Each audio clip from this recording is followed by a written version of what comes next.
The crystal throne room sparkled with 1,000 lights. King Vextar sat on his massive seat, his 4 arms crossed over his chest. His purple skin gleamed in the artificial light, and his 6 eyes scanned the reports floating before him. The Zephyrian Empire had ruled 12 star systems for over 3,000 years. Every planet they had ever attacked had fallen within days. "My lord," said General Thokran, bowing his head low, "the scouts have returned from the Outer Rim. They found another planet with intelligent life." King Vextar leaned forward. His voice was deep and commanding. "Tell me about this world." The general touched a control panel. A blue and green planet appeared in the air above them. "They call it Earth. The creatures there call themselves humans. They are young, my lord. Very young. They only left their planet a few decades ago." The king's mouth curled into a smile. His sharp teeth glinted. "How primitive are they?" "Extremely primitive, my lord. They still use chemical rockets to reach space. Their weapons are crude. Metal projectiles and simple explosives. They fight among themselves constantly. They have no unified government. No single leader controls the entire planet." King Vextar laughed. The sound echoed through the throne room. "Perfect. My nephew needs practice commanding a real fleet. This will be easy training for him." Prince Cathanor stepped forward from the shadows. He was younger than the king, but just as tall and imposing. His golden armor reflected the throne room lights. "Uncle, surely these creatures are too weak to provide proper training. Perhaps we should find a more challenging opponent." "Nonsense," the king waved one of his hands dismissively. "Every conquest teaches something, even the weak ones. These humans will serve as good practice for proper military procedure. Take the royal fleet. Show them the power of the Zephyrian Empire." The prince bowed. "How many ships should I take, my lord?" "All of them. 500 ships. Let the humans see what real power looks like before they surrender." General Thokran shifted uncomfortably. "My lord, is that not excessive? 500 ships for one primitive planet?" King Vextar's 6 eyes fixed on the general. "Excessive? No, General. It is necessary. When word spreads that we conquered this Earth with our full royal fleet, other worlds will surrender without fighting. Fear is our greatest weapon." The king stood up from his throne. He was over 8 feet tall, and his presence filled the room. "Prince Keithnor, you will take command of the royal fleet. Approach their planet slowly. Let them see your ships. Give them time to understand their situation. Then demand their surrender. And if they refuse, uncle, then you will demonstrate why the Zephyrian Empire has never lost a war. Destroy one of their cities. Make it spectacular. The others will surrender quickly after that." Prince Keithnor smiled. "It will be done, my lord. How long do you give me to complete this conquest?" "1 rotation of their planet around their star. Surely that is more than enough time to defeat such primitive creatures." The prince nodded. "More than enough, uncle. I expect to return within days, not months." Meanwhile, millions of miles away, Dr. Sarah Chen stared at her computer screen in the Deep Space Monitoring Station. The numbers made no sense. 500 objects were approaching Earth's solar system. They were moving too fast to be asteroids. Too organized to be natural. She picked up her phone and dialed her supervisor. "Dr. Martinez, this is Sarah. You need to get down here right now. We have a situation." 20 minutes later, Dr. Martinez stood behind Sarah's chair, looking at the same impossible data. "Are you certain these readings are correct?" "I've checked them 3 times. Whatever these objects are, they're artificial. They're information, and they're slowing down as they approach our solar system." Dr. Martinez grabbed his phone. "I'm calling the Pentagon. This is way above our level." Within hours, world leaders were holding emergency video conferences. Presidents, prime ministers, and generals from every major nation stared at the same data. Earth was about to receive visitors, and they were bringing 500 ships.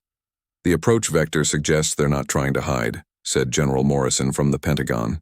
"They want us to see them coming." "That's not encouraging," replied President Williams. "Peaceful visitors usually announce themselves with radio signals, not by bringing an armada."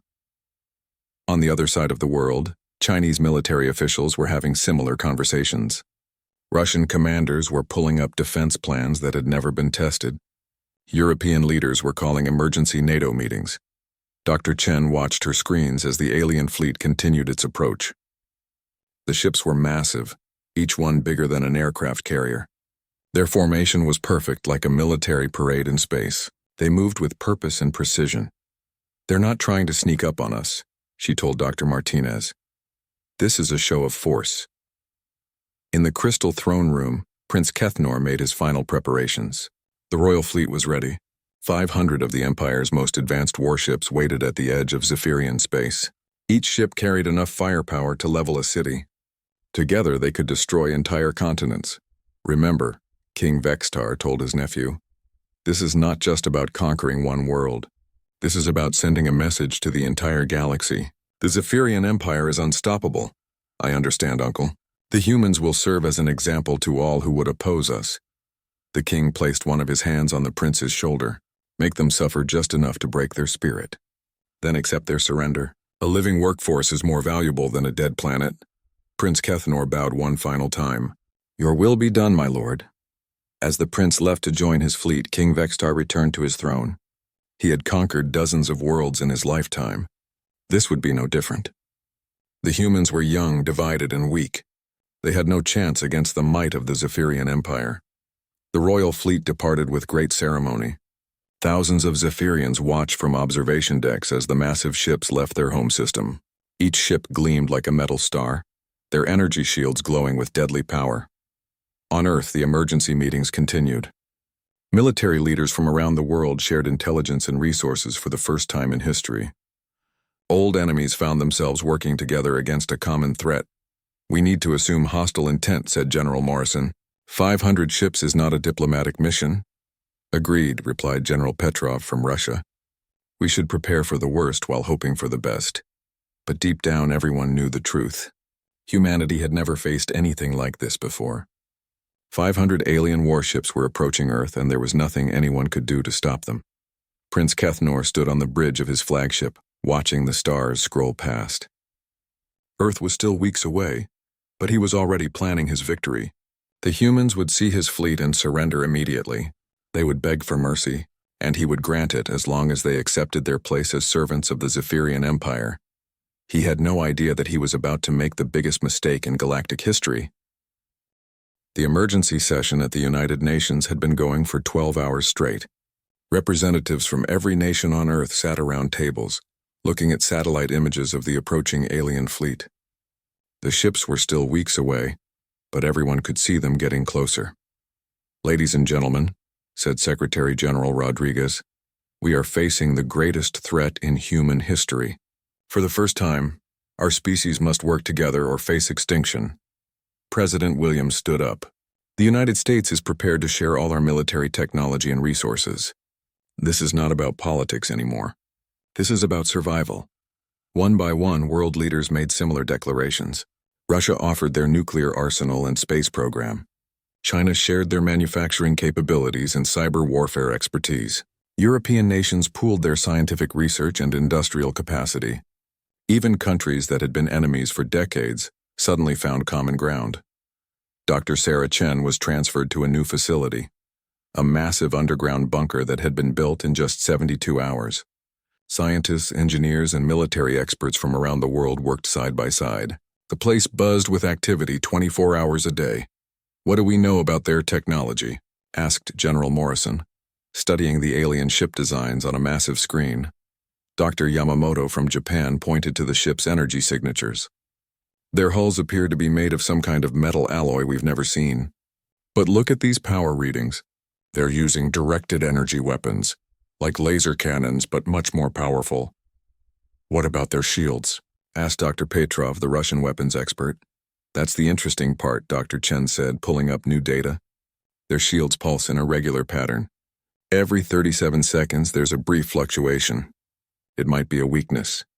In another part of the facility, software engineers were working on something unprecedented. Maya Patel, a young programmer from India, had proposed an ambitious plan. If we can hack into their communication systems, we might be able to disrupt their coordination. That's assuming they use anything like our computer systems, said Tom Anderson, a cyber warfare specialist from the Pentagon. All technology follows certain logical patterns, Maya replied. If they're using radio communications, there will be protocols we can identify and potentially exploit. Meanwhile, in military bases around the world, old weapons were being modified with new technology.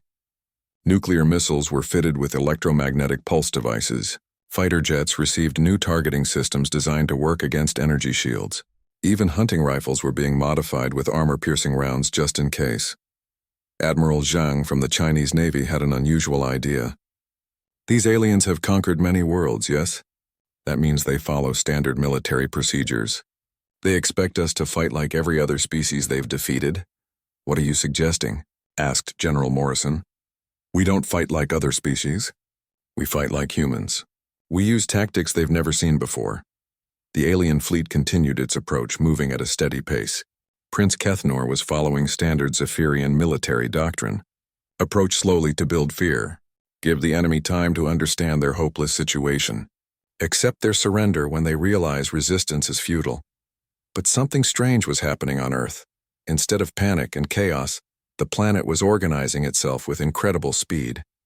The internet, which the aliens didn't understand, became humanity's greatest tool.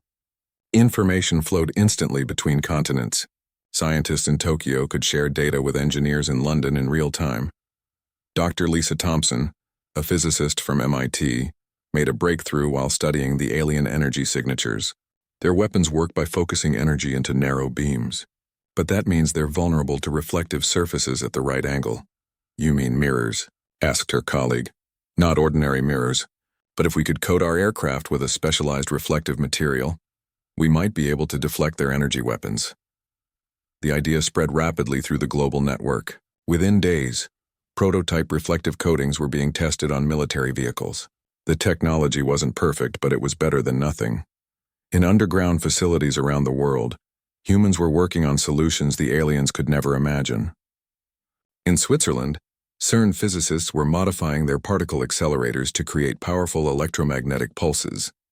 In Australia, mining engineers were adapting deep drilling equipment to create underground shelters that could withstand orbital bombardment. The most remarkable change was in human cooperation. Countries that had been preparing for war against each other suddenly shared their most classified military secrets. American stealth technology was combined with Russian missile systems. Chinese manufacturing was paired with German engineering precision. Prince Kethnor watched Earth grow larger on his ship's main screen. The planet looked peaceful and defenseless. His sensors detected primitive nuclear weapons and chemical rockets, but nothing that could threaten his fleet. The humans were probably fighting among themselves, as primitive species always did when faced with superior force. Status report, he commanded. All ships are in perfect formation. Your Highness, replied Captain Zorek. We will reach Earth's orbital space in 14 days. Excellent. Have you detected any attempts at communication from the planet? None directed at us, Your Highness. However, we are detecting massive increases in electromagnetic activity across the planet. It appears their communication networks are experiencing heavy traffic. Prince Kethnor smiled. Fear and panic. Exactly what we expected. By the time we arrive, they'll be so terrified that surrender will be a relief. But if the prince could have understood what humans were actually saying to each other, he would not have been so confident. In the underground command center, General Morrison was coordinating with military leaders worldwide. The key is not to fight their strengths, he explained during a video conference. We can't match their technology, so we don't try. We use our advantages instead. What advantages? Asked General Petrov. Adaptability, creativity, and most importantly, the element of surprise. They think they know everything about us, but they've never fought humans before. Dr. Chen had been working without sleep for 3 days straight. Her team had identified several patterns in the alien ship movements. They're very disciplined, she reported. Too disciplined. They follow the same formation patterns, the same approach vectors. It's like they're following a textbook. That's good for us, said Maya, looking up from her bank of computers. Predictable enemies are easier to counter. The global response was unlike anything in human history. Every factory that could be converted was now producing military equipment. Every scientist who could contribute was working on the problem. Every programmer was writing code to help defend Earth, but the most important change was invisible. Humanity was no longer divided. For the first time in history, every human being on Earth was working toward the same goal. The species that had spent thousands of years fighting itself had finally found a cause that united them all. As the alien fleet drew closer, humans prepared to show the galaxy something new. They were about to demonstrate that sometimes The most dangerous enemy is the one you underestimate. Prince Kethenor had no idea that his easy conquest was about to become the Zephyrian Empire's worst nightmare. The alien fleet arrived at Earth's orbital space like a storm cloud blotting out the stars. 500 massive ships took positions around the planet, their hulls gleaming with alien technology. Each ship was bigger than anything humans had ever built, bristling with weapons that could level cities. Prince Kethenor stood on the bridge of his flagship, looking down at the blue and green world below. It looked so peaceful, so defenseless. This would be easier than he had expected. "Open a communication channel to the planet," he commanded. "Channel open, Your Highness." The prince's voice boomed across every radio, television, and internet connection on Earth. His words were automatically translated by the ship's computers into every human language. "Primitive creatures of Earth, I am Prince Kethenor of the Zephyrian Empire. You are now subjects of King Vextar the Conqueror. Surrender immediately and you will be allowed to live as our servants. Resist and your world will burn." In the underground command center, world leaders listened to the alien ultimatum. President Williams looked around the room at his fellow heads of state. Nobody spoke for a long moment. Finally, General Morrison stepped forward to the communication console. He pressed a button and spoke into the microphone. His response was simple and direct. "Come and take it." Prince Kethenor blinked all 6 of his eyes in surprise. In 3,000 years of Zephyrian conquest, no species had ever responded to a surrender demand with defiance. Usually primitive worlds begged for mercy or tried to negotiate. "Did they just refuse our generous offer?" asked Captain Zorek. "It appears so," the prince replied. "How refreshing. It has been a long time since we faced real resistance. Very well, we will demonstrate our power. Target one of their major military installations. Something impressive but not too important. We want survivors to spread word of our capabilities." The targeting officer studied the planet's surface. "Your Highness, I have identified a large facility in what appears to be a desert region. Satellite images suggest it is a military research installation." "Perfect. Prepare a demonstration strike. Use only 20 ships. I want the humans to understand this is merely a fraction of our power." What Prince Kethenor didn't know was that the military installation was actually an elaborate trap. Dr. Chen and her team had identified the most likely targets for an alien demonstration attack. They had evacuated and prepared several facilities, filling them with sensors and recording equipment instead of people.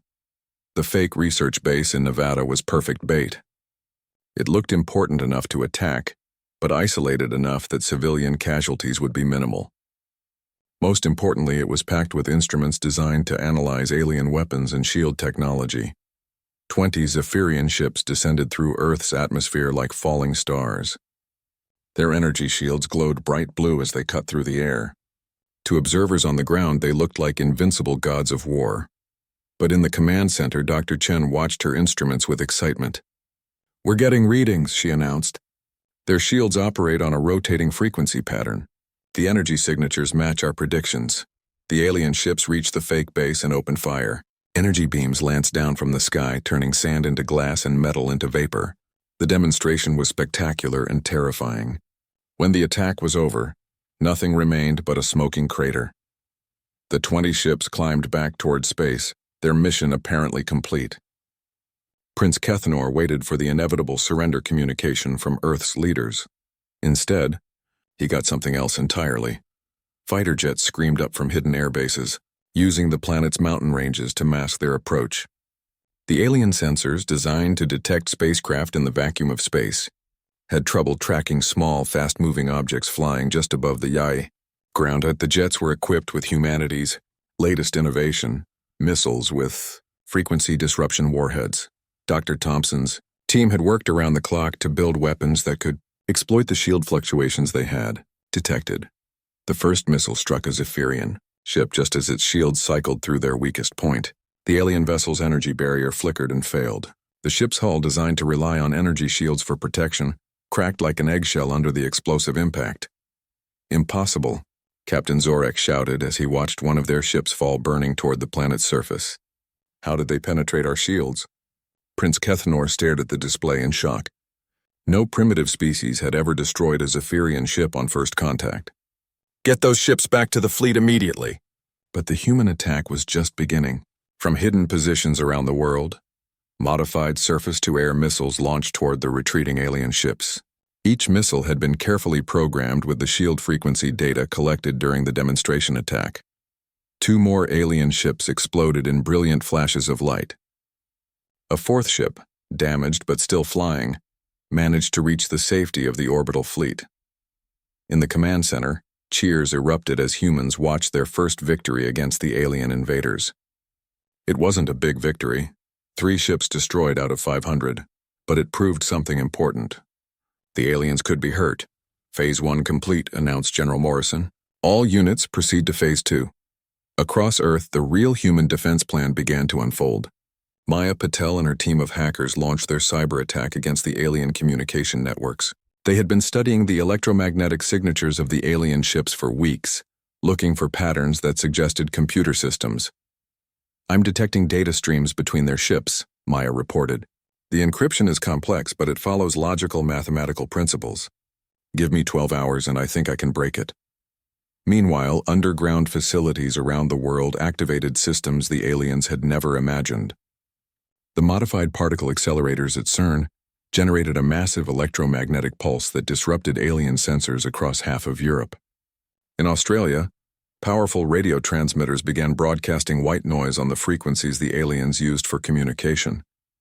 Prince Kethnor's flagship suddenly found itself partially blind and deaf. His communication with the fleet became spotty and unreliable. Sensor readings flickered in and out of focus. "What is happening?" the prince demanded. "Unknown, Your Highness. We are experiencing systematic interference with our electronic systems. The humans appear to be jamming our communications and sensor networks." The prince couldn't believe what he was hearing. Primitive creatures do not possess the technology to interfere with Zephyrian systems. But the evidence was undeniable. The humans were not fighting like any species the Zephyrians had ever encountered. Instead of trying to match superior technology with inferior weapons, they were exploiting weaknesses that other conquered species had never even noticed. On Earth's surface, the real surprise was still coming. Military units around the world had been practicing new tactics for weeks.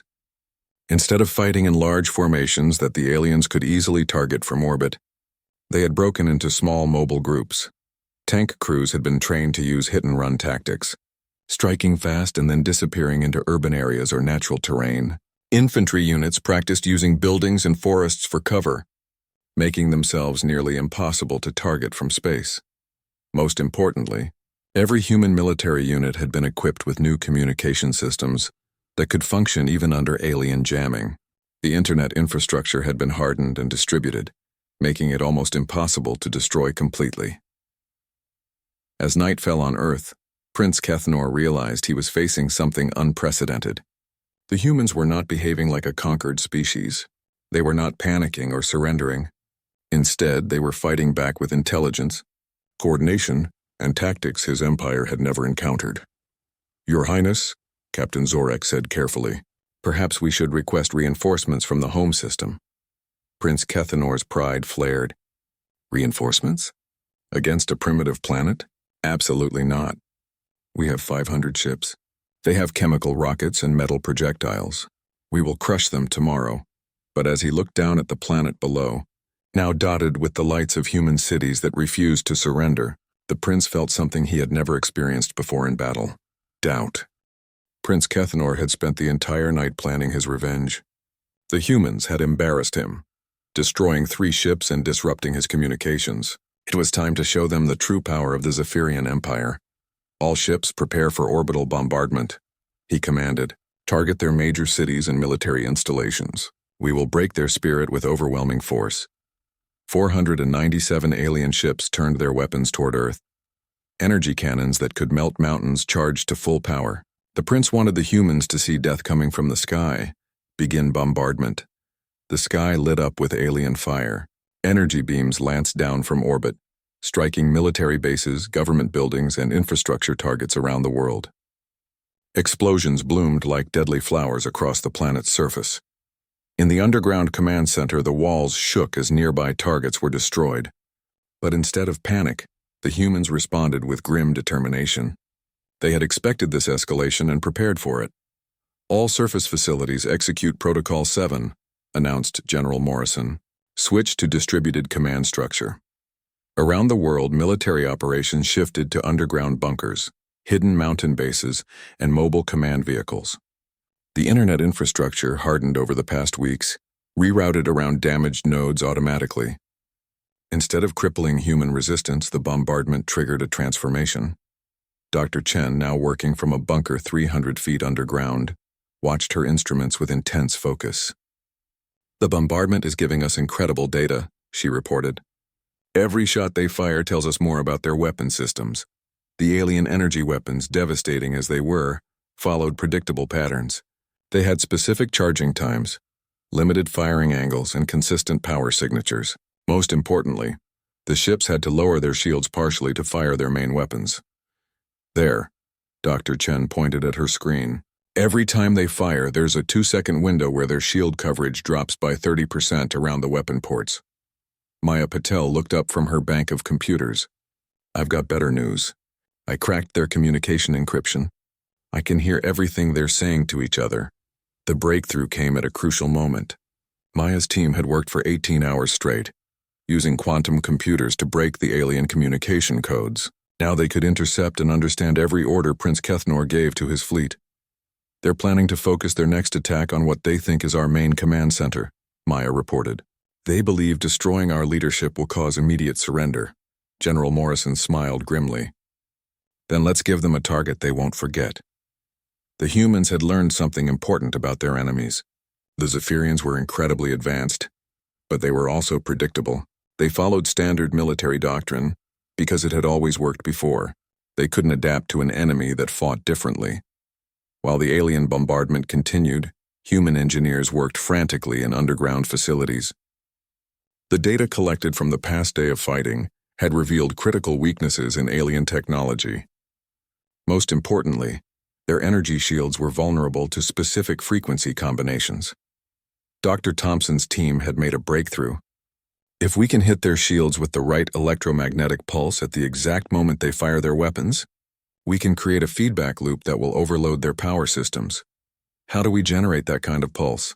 asked Dr. Yamamoto. "We cannibalize every particle accelerator on Earth. CERN, Fermilab, Keck in Japan, everything. We network them together and fire them simultaneously." It was an insane plan that would have been impossible without global cooperation. But within hours, scientists around the world were implementing it. Particle accelerators designed for research were hastily converted into the most powerful electromagnetic pulse generators ever built. Meanwhile, the cyber warfare had reached a new level. Maya's team had done more than just crack the alien communications. They had found a way to inject false data into the Zephyrian computer systems. "I can make their sensors show them whatever we want," Maya explained to General Morrison. "Ghost ships, fake targets, false readings. I can make them think we have capabilities we don't actually possess." The first test came when Prince Kethanor ordered an attack on what his sensors showed was a massive human weapons facility. The facility was real, but it was actually an abandoned steel mill that Maya had made look like a strategic target on alien sensors. 50 alien ships descended to attack the fake target.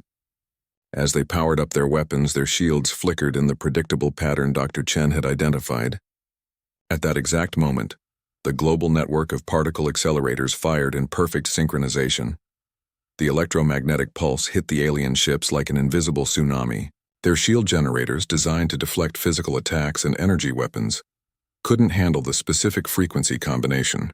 Power systems overloaded. Navigation failed. Communication systems crashed. 12 alien ships fell from the sky like burning meteors.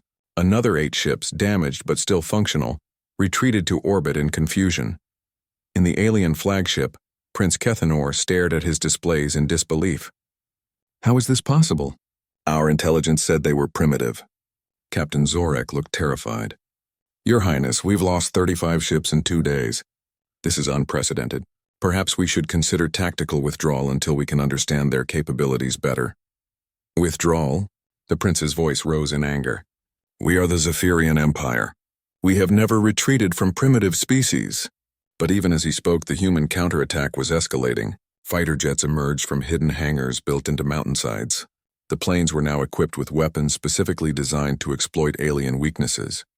missiles that could lock onto the electromagnetic signatures of alien shields, and guns that fired rounds designed to punch through alien hull materials.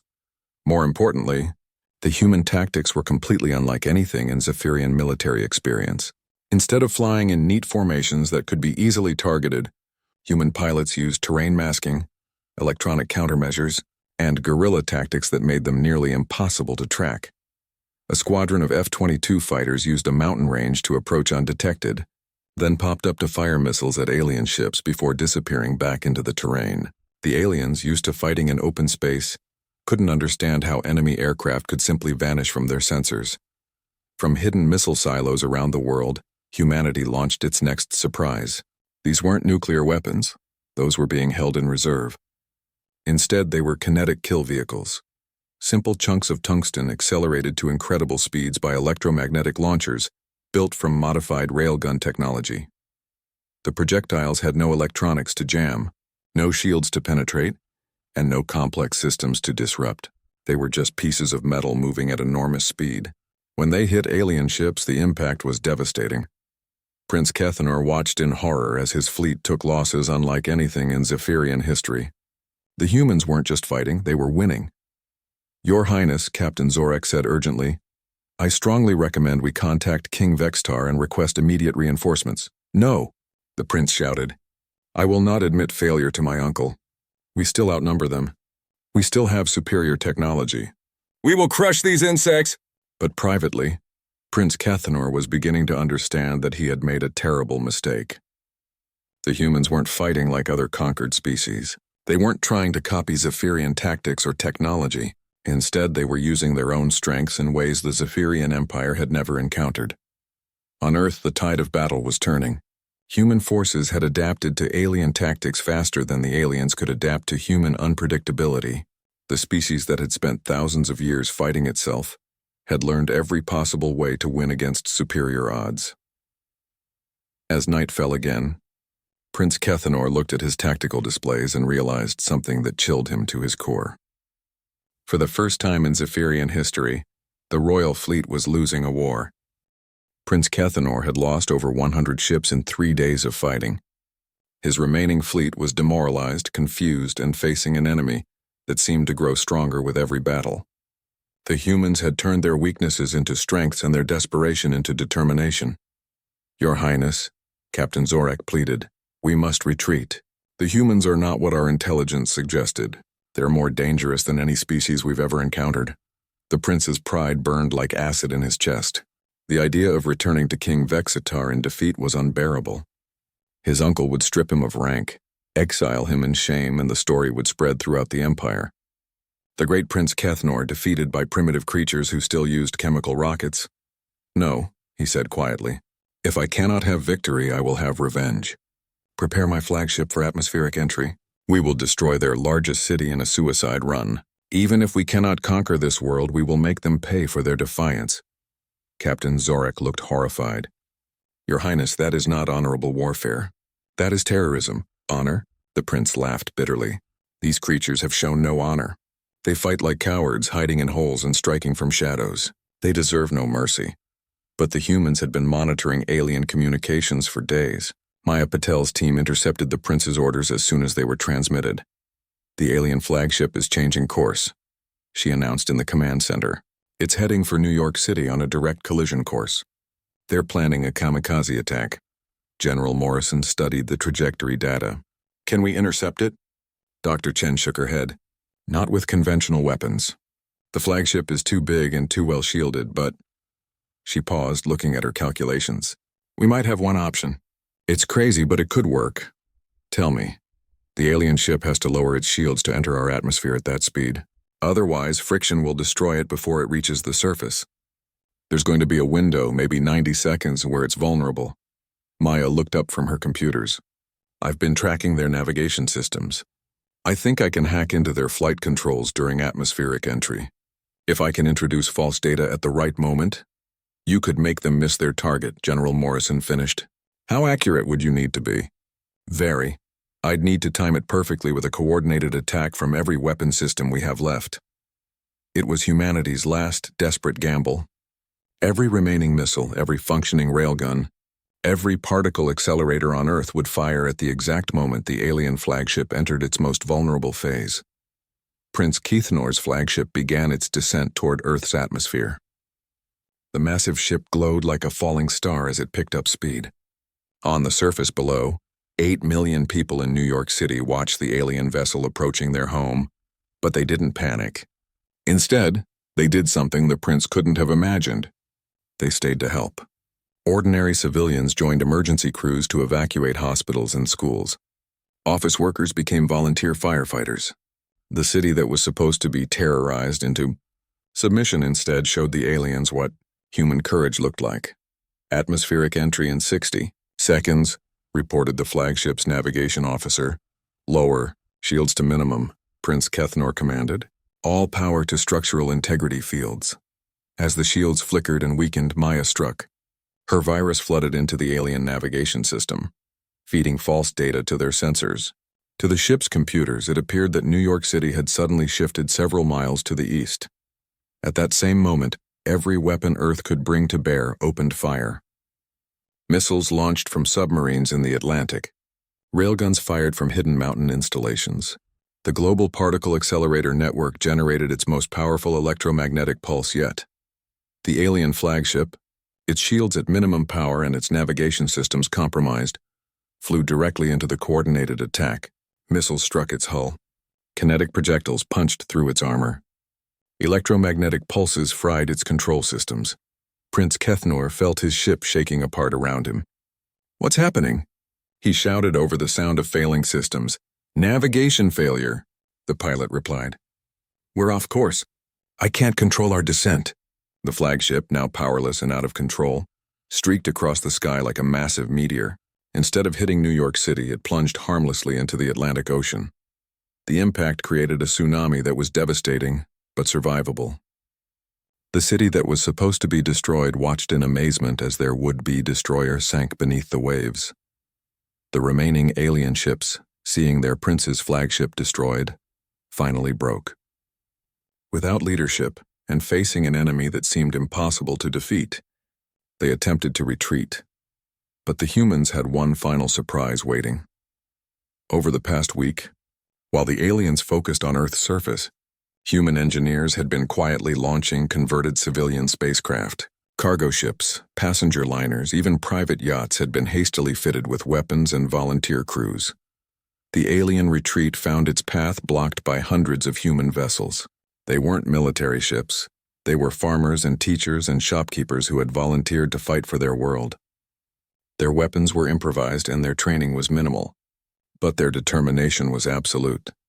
"This is Captain Rodriguez of the converted freighter New Hope," came a transmission on all frequencies. "Alien fleet, you are not leaving our solar system. Surrender now or be destroyed." The aliens, demoralized and leaderless, found themselves surrounded by an enemy they couldn't understand. These weren't professional soldiers, they were ordinary people who had decided their world was worth dying for. The final battle was brief and decisive. The remaining alien ships, designed for overwhelming primitive enemies, couldn't cope with hundreds of small, agile human vessels attacking from all directions. One by one, the last ships of the royal fleet were destroyed or captured. 3 days later, King Vextar sat on his crystal throne, staring at a message that made no sense. The communication had come from Earth, transmitted on Zephyrian frequencies using Zephyrian technology. "King Vextar of the Zephyrian Empire," the message began. The voice was calm and professional. "This is General Morrison of the United Earth Defense Force. Your royal fleet has been completely destroyed. Your nephew Prince Keithnor is dead. We are returning the survivors of your fleet to you as a gesture of goodwill." The king's 6 eyes widened in disbelief. "Impossible. Absolutely impossible." The message continued. "We have analyzed and reverse-engineered your technology. We now know the location of your home system and the positions of your other fleets. Consider this a warning. Earth is under our protection. Any further attacks on our world will result in retaliation against your empire." The final part of the message sent ice through the king's veins. "We suggest you inform other species in the galaxy that humanity is no longer available for conquest. We have learned much from your visit, and we will not be caught unprepared again." As if to prove their point, long-range sensors detected ships leaving Earth's solar system. Human vessels, built with hybrid technology that combined human innovation with alien science. They moved faster than anything the Zephyrians had expected primitive creatures to achieve. King Vextar realized with growing horror that he had awakened something terrible. For 3,000 years, the Zephyrian Empire had conquered species that fought alone, divided, and predictably. But humanity was different. When threatened with extinction, they had become something the galaxy had never seen before. They had become united. In the months that followed, word spread throughout the galaxy. The great Zephyrian Empire, conqueror of 12 star systems, had been defeated by a species that had only reached space a few decades earlier. The Royal Fleet, pride of the Empire, had been annihilated by creatures using modified mining equipment and converted civilian ships. Other alien civilizations began to take notice. If the humans could defeat the Zephyrians, what else might they be capable of? Trade delegations began arriving at Earth, offering technology and friendship instead of conquest and subjugation. Humanity had announced itself to the galaxy not as victims, but as a force to be respected and feared. The species that had spent millennia fighting itself had finally found a greater purpose. The age of human expansion had begun,